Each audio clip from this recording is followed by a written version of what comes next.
Okay. I think the recording has started, so Yeah. we are officially live. Let's do this. So Martin, just a little bit of formalities there. Thank you very much for arranging the time here, allocating the time to have this interview. Before we start with it, I just want to say let's maybe make it this more of a chat, a conversation like the ones that we have on a weekly basis or the fortnightly performance review calls. And yeah, just quickly, I want to outline the 4 main points we're going to cover, and then we're just going to go with it. I'll let you do the talking. Oh, crack on. Okay, so the first point will be what is Knowledge Cloud, which is the agency I run for you, and what service has been providing to you. Second point is what results has been delivering to you in terms of numbers, and how did they do that. The third point is out of those appointments booked on your behalf by Knowledge, what did you do? What did you turn those appointments into, and how did you do that? Because I know that sometimes you get a conversation directly to become a code, and then booking diags of it. And last point is overall, how was your experience with Knowledge Cloud? How many clients you go out of it, how many diags, and all of that kind of stuff across the 90 days period of working with Knowledge. Okay, and then I'll follow up with some couple of questions as well. So I'll let you sort of cover the first point. What is Knowledge Cloud, and what service has been provided to you? Knowledge Cloud is an appointment setting service that I've been using for the last 90 days. In the first half of the 90 days, it was primarily based on cold calling from lists that I'd provided. And then we transitioned over to contacting people on LinkedIn. And then with a bit of interchange between myself and them through Noledge, I would then have a meeting with them, a phone call or a Zoom call. So of the total calls or appointments that have been set, it's quite clear in the first half when we were cold calling, about 12 appointments were set, of which only 4 actually took place. A lot of those 4, 2 went to Diag. In the second half, we've had so far 10 appointments arranged. Only 1 has failed to turn up. The other 9 have gone ahead, 3 of whom have been smaller, very small businesses, or even startups in 2 cases that have simply not got any business at the moment. But of the remainder, I've got about 5 that have gone to Diag or in the process of going to Diag, 3 of which have converted into 2 group coaching clients and 1 one-to-one client. So far, I'm very satisfied. And I know that the next 2 appointments that are coming up are very likely to translate into clients as well. And both of those will be one-to-one clients. So for the investment and the return, it's been a brilliant return. The time, first of all, I'm not sitting around waiting for coach on decks that don't happen. Secondly, when they do happen, you have a very interesting conversation with someone who's probably been a bit prepped, because they'll have looked into your LinkedIn profile and they know a little bit more about you and what you're about. So they are ready for the conversation. Mm-hmm. And thirdly, it's very easy then to go straight from an initial chat all the way through to, from this conversation, do you think that it's worth us having a further chat about this in detail, at which point we book a Diag. Thank you for that. Thank you for sharing that, Martin. What is the best practice or the approach that you would like to share, the secret sauce there for you to actually convert those conversations directly into a code and then booking Diags of it? Because it's not a code. What I book for you is a conversation, but then becomes a code. I think it's on the standard sort of coach on deck script. It's you're doing the questioning and they're doing the answering. When I have an initial chat with them, it's more, tell me about your business. And I'm quite happy to listen for 10 minutes or more so that they feel comfortable with me and we exchange and I build rapport. a lot more than I would do on a normal coach on deck. Having built the rapport, it's then to find a few pain points or a few vision points that they want something to be better and they're going in the right direction. And it's then just to say, well, would you like to know, what do you want to get out of this conversation yourself? So they're coming to me saying, I want to know this, or I need to know this, or I want this. And those people are usually a little bit more prepared because they've seen your LinkedIn profile, so they know what you do and a bit more about the sorts of things that you can achieve. As a result, they're more prepared and they're more ready to engage and get to the point of, yes, this is the challenge I'm facing. And in this sort of conversation I had, I'm more than happy to not give them the solution, but hint at what the solutions potentially are. And would you like to look at that? So I sow the seeds for them to start thinking, yeah, actually, that'd probably be well worth seeing. And then asking them to book in a diag. It's been so successful at the moment. 50% have booked a diag, of which effectively, as far as I'm concerned, only 2 haven't booked a diag. And the rest are not diagable because they simply don't have a business to be coached on. Thanks for explaining that again, Martin. What will be interesting to evaluate would be your investment in Knowledge. Has it been profitable so far for the past 90 days? They've been working together in terms of returns. Yeah, it's been way better than any other single source of marketing that I've ever done. And I've clearly, over 5 years, I've used many. The return has been quick as well. And the engagement's been quick.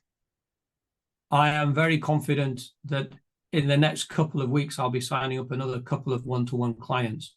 So for the return on investment, it's way better than anything else I've ever tried before.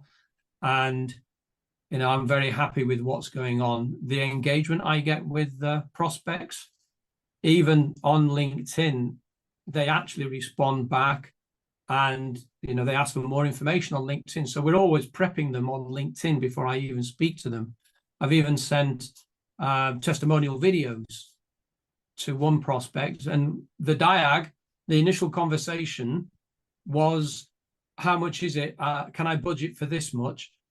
And yeah, you come over and we'll sign up. That was it. So it was not even a diag. It was the end of the diag. On the initial call, the guy was so prepped up and ready to go, just having seen the videos and learning a little bit about me before the call. Okay, I think we can finalize this by saying, maybe by asking you, so overall, your opinion on Knowledge and working together and what you envisage later on is positive. Yeah, it absolutely is. As I said, it's been the smoothest way of operating for me, and it's good to get some engagement with the people before you actually speak to them. Yeah. It's also the most time efficient I've ever had. No longer sitting around waiting for people to not turn up. How much did they pay you to before this meeting, with this interview, for you to say these things? Nothing at all. But I am getting a 50% discount. There you go. There you go. Of course, it's happening. Yeah. No, this I'll tell you what, why don't we maybe we conclude by outlining some criticism or feedback, something that perhaps can be improved. Okay, something that maybe can be improved in the operation. What would you say that is? I would say the lead sheet and the way we track it is not very clear, and that needs more clarity. The follow-up that I'm doing, I mean, we've lost one maybe in the system that between us we didn't pick up on. So it needs a two-way chat every Friday or whatever for us to say, yeah, has this person not turned up, or yes, and where's it gone? Because it might be that you could pick it up and bring it round again. But okay, generally, doing LinkedIn, there's none of that because almost all of them have turned up. Okay, and that brings me to say another thing. obviously we do an outreach on LinkedIn. We talked about introducing another channel, which is the warm calling, and see people that are going quiet on LinkedIn, maybe being able to being reached out on mobile, like it happened with Andrew Haltz. You booked a diag of a conversation. So what do you think of that approach, which I call it multi-channel outreach sort of approach? Yeah, that I don't, obviously you know far more how many of those prospects you've actually been using that system on. But quite clearly, if there is engagement on LinkedIn and you have managed to get the telephone number of the person, then that additional layer of extra outreach can get the prospect over the line into a booking, you see. And Andrew was quite difficult, I think, to tie down, wasn't he? And he was like, yes, but I will speak to Martin as long as it's tomorrow. And we missed him on one occasion, I think. And I picked up on it again. And hey, presto, tomorrow I'm going to have a diag with him. So if we're persistent and we don't allow them just to float away, yes, it's worth, you know, the extra effort that we go to get them in. It's great. Okay, that sounds good.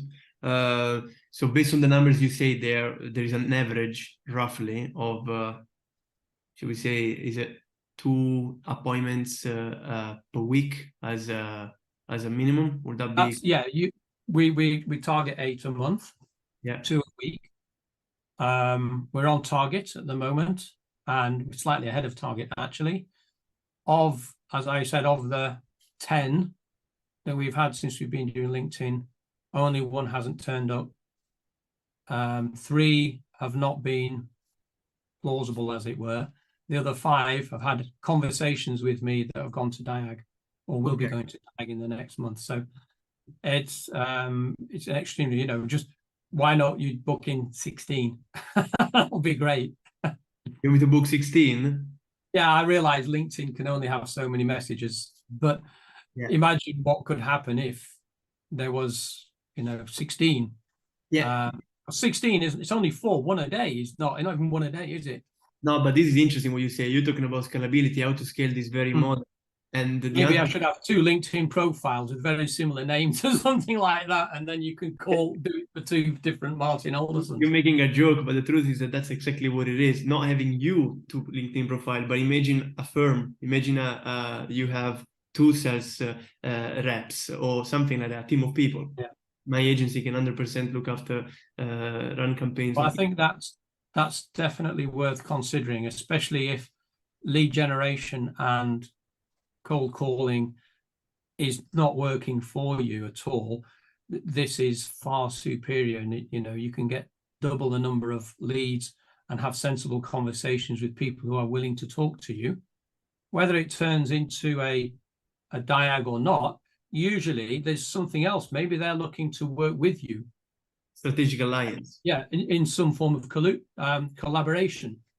Yeah. So I think one of the calls I'm going to have on Monday, having scouted around their website, they are professional consultants in law and accountancy. They need a coaching arm because they are the technical people, you know, how good your accounts are and your legal stuff. Yeah. But they don't know how about sales. They don't know about marketing. Yeah. Because they're the high-level professionals. So, you know, you never know. It might be an opportunity for us to work together in some fashion, as opposed to me coaching the 5 owners of the business. I'm very happy. Martin, we can wrap up the interview unless you wanted to a conversation, unless you want to have, you want to touch on other points. But I think this has been great and very much useful. I'm very happy that you feel that way. I'm gonna keep on delivering what I'm delivering and even more. Thank you. I've got no problems. It's really working well. I wish you'd started 3 years ago. There you go. Well, okay.